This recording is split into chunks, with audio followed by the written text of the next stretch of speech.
Now on this channel we love our Anglo-Saxons, and today I'm going to talk about this Anglo-Sax from Gotland. Well, first of all, what is Gotland? Well, Gotland is an island in the Baltic Sea. It is a place I have never been to in the real life. Maybe in the past as a Viking I may have gone there, but in the real world, in the 21st century, so far in my life, I have never been to Gotland, and I'd love to go. And Gotland is a famous place when it comes to Viking history, let alone the archaeology that has come from there. And this is one of those items. This is a reproduction of a Anglo-Sax that was found in Gotland. Maybe it's slightly inspired by it, but I like to think it is a very nice item. It is for a Anglo-Sax. And what is a Anglo-Sax? You know, if you never watched the channel before, you may be saying, well, Braggy, what is a Anglo-Sax? I do not know what you're talking about. Well, here we have a seaxe. This is the knife of the Saxons and the Vikings. Of course, the Vikings tend to call it a sax. The Saxons call it a seaxe. It's just slightly different pronunciation on the word and the name, but they both represent the same thing. And this is a typical broken back knife. And this is what it means by the broken back. Now this is a blunt one, so it's quite safe for me to run my hands across it because it's designed and made for combat as it shines in the sun. Wow. And this is the broken back element of it.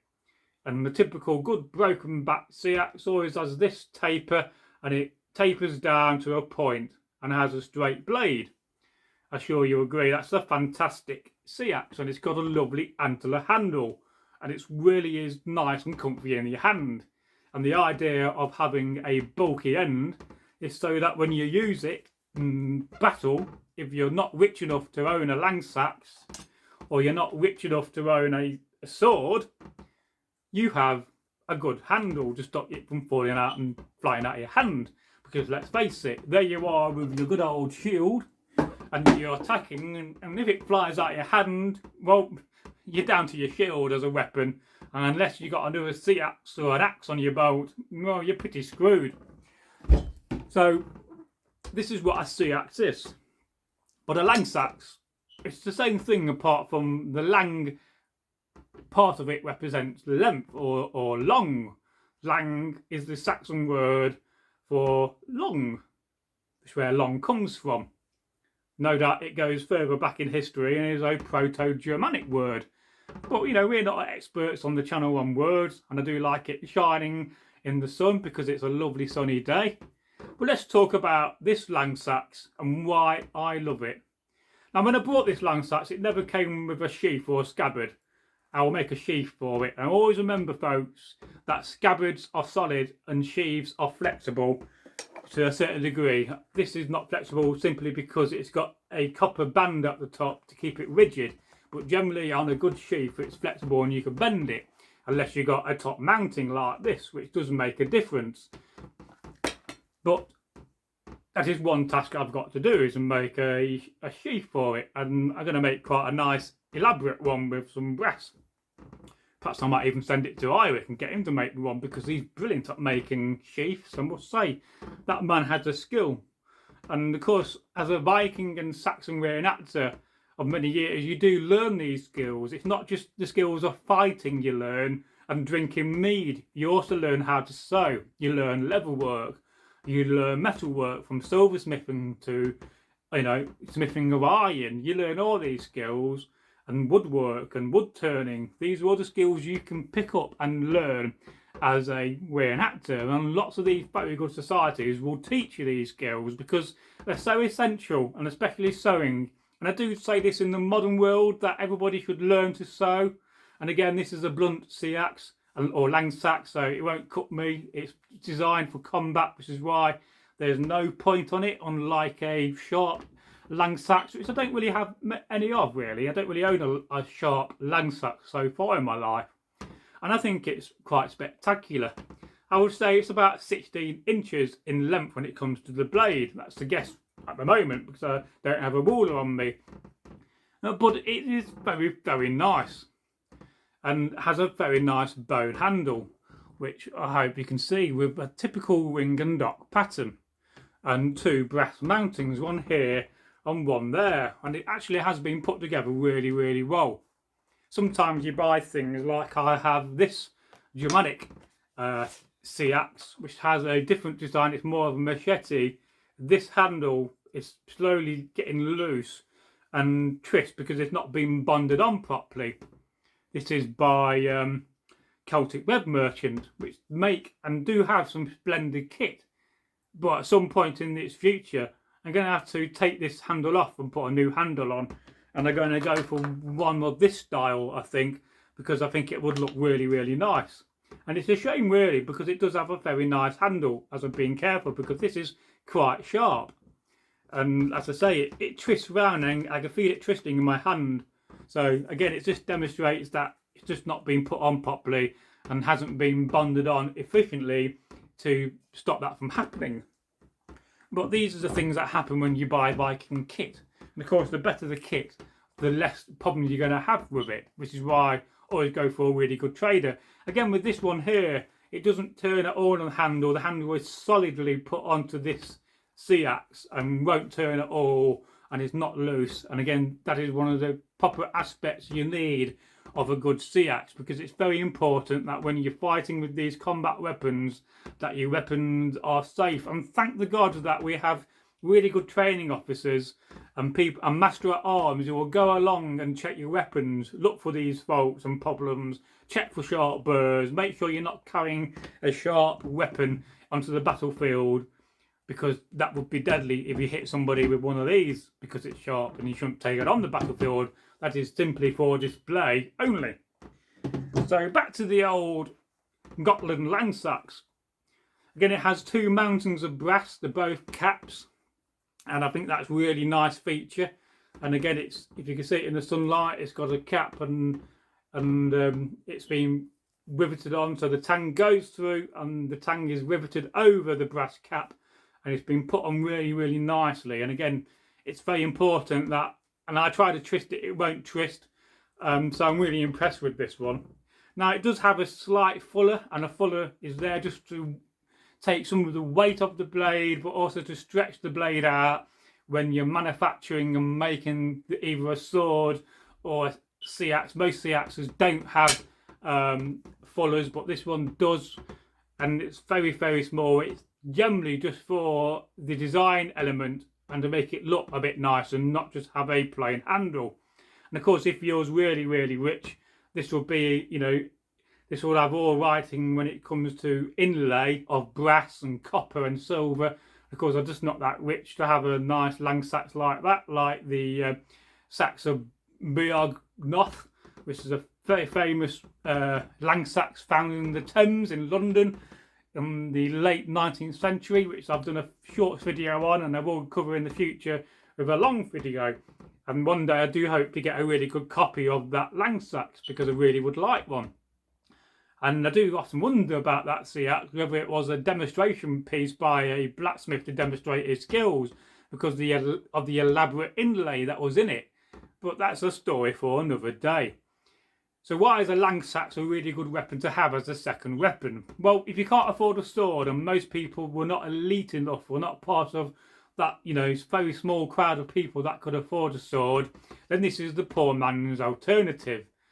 And I think it's just great with the fact that, you know, you can carry one of these. And yes, at the moment, it'd be difficult to carry this because I don't have a sheath for it. But you could shove it down your belt and carry it that way, as long as it doesn't fall out. Again, what would you be armed with? Well, most warriors would have a good shield, for instance, because shields are very essential.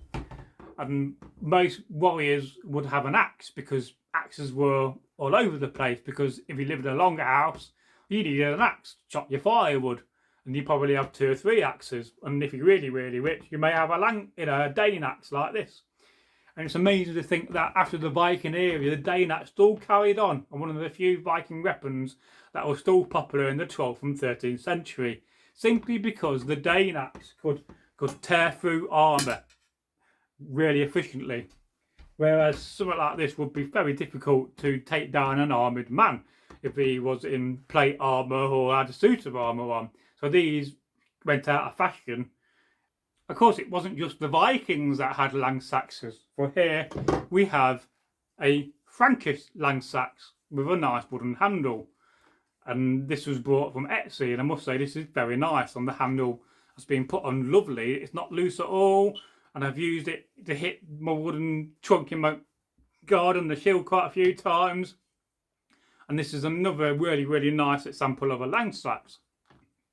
So it wasn't just the Vikings and the Saxons that had them. They was quite universal. But as I said a minute ago, what did the lang-sax turn into when you get to the 12th and 13th century? Well, it turned into the falchion, which I have in my hand, which is a single edge short sword or knife. Again, it has a slightly different feature when it comes to the end. It's got a round end, and this developed over time and got away from the broken back design. And this, I think I paid £15 or £20 for this, and it's a really nice falchion. So the lang-sax, as you can see here, developed from this into this.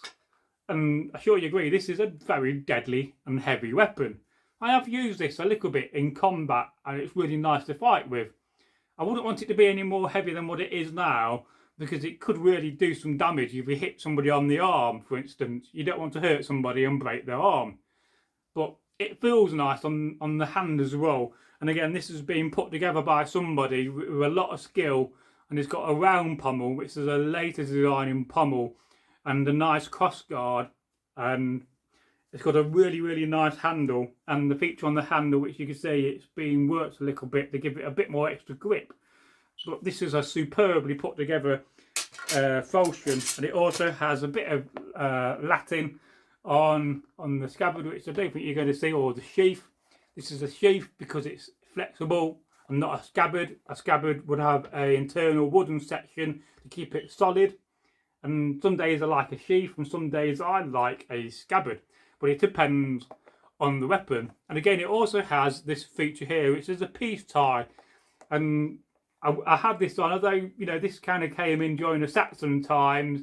Whether it continued in later history, I don't know, but I think it's a good idea, so I assume it would continue, because the reason why you have a tie on your sword scabbard is so that when you're marching or when you're riding, you can tie it off. I can put it round the back, and I can tie it off like this, and it's got 2 glass beads for decoration. And by doing this, when I'm marching or riding my horse, it won't fall out. As you can see there, I'm trying to put it out, it just won't come out of the scabbard. And again, it's got a top mount. It's not got the best rivets, and the wood is a little bit too modern for my liking, but I kind of kept it the way it is, simply because I didn't want to have to unsew it and change it. I'll just pay respect to the person that made it and the way it came. And again, this was too late for the Viking era. Sure, we would all love to have falchions as Vikings and Saxons, but again, it's a 12th and 13th century weapon. Yes, maybe as a late Norman, Anglo-Norman, you could probably use one of these. But again, it also shows and demonstrates that you've got coin and the money to have such an item. So yes, it's not all about spears and Dane axes, as we do love those items, but some days it's some of these items which I think are spectacular are the best. But what do you think? Which of these weapons would you prefer? Would you take a lang-sax into battle, the Gotland one, or would you take a falchion? Oh, please let me know in the videos, because I'd love to hear your reactions.